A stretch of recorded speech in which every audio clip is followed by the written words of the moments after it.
Isang lolo ang nanalo ng mahigit 50 million pesos sa loto. At dahil matanda na siya, 78 years old na ang pangalan ay Jonathan, naisip niyang ipamana ito sa kanyang tatlong mga anak. Tatawagan na sana niya ang mga ito, pero bigla niyang naisip na, what if hindi nila deserve ang pera? 2 weeks after nakuha na niya ang premyo, isa-isa niyang pinuntahan ang mga anak, dala-dala ang maletang puno ng pera. Una niyang pinuntahan ang panganay at pinakamayaman sa kanila na si John Alden. Pero nung nalaman ni John Alden na naghihintay sa kanya sa labas si Tatay Jonathan, agad niya itong pinag-isipan ng masama na manghihingi lang ng pera.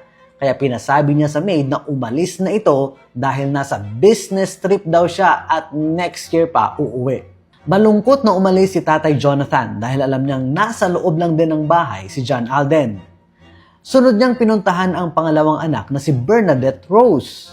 Winelcome naman niya sa kanyang bahay ang ama, pero nag-iba ang tono nito nang sabihin ni Tatay Jonathan na makikitira siya ng 1 linggo. Hindi pumayag si Bernadette dahil baka pagalitan daw siya ng kanyang asawa lalo't biglaan at hindi siya nakapagpaalam. Malungkot muli na umalis si Tatay Jonathan. Sunod niyang pinuntahan ang construction site kung saan nagtatrabaho ang bunsong anak na si Rodolph. Mainit itong sinalubong ng anak at nagyakapan ng dalawa. Pumayag rin si Rodolph na makitira ang ama kahit gaano pa daw niya katagal gustuhin.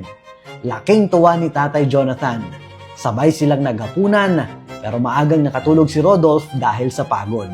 Desidido na si Tatay Jonathan na ipamana kay Rodolph ang perang kanyang napanalunan sa loto.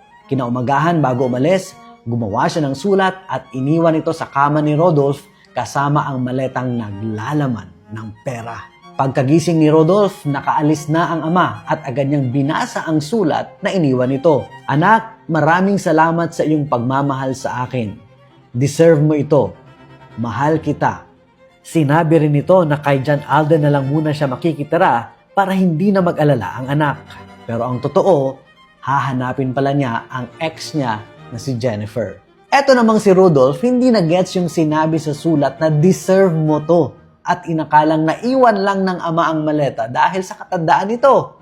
Dali-dali siyang dumaan sa bahay ng kanyang kuya at iniwan na lang sa gwardya ang maleta sa sobrang pagmamadali na baka malate siya sa trabaho dahil may buhos sila sa araw na yon. Ibinigay naman ng gwardya ang maleta sa boss niya na si John Alden na tuwang-tuwa sa perang laman nito na nagkakahalaga ng 45,447,992 pesos at 37 centavos.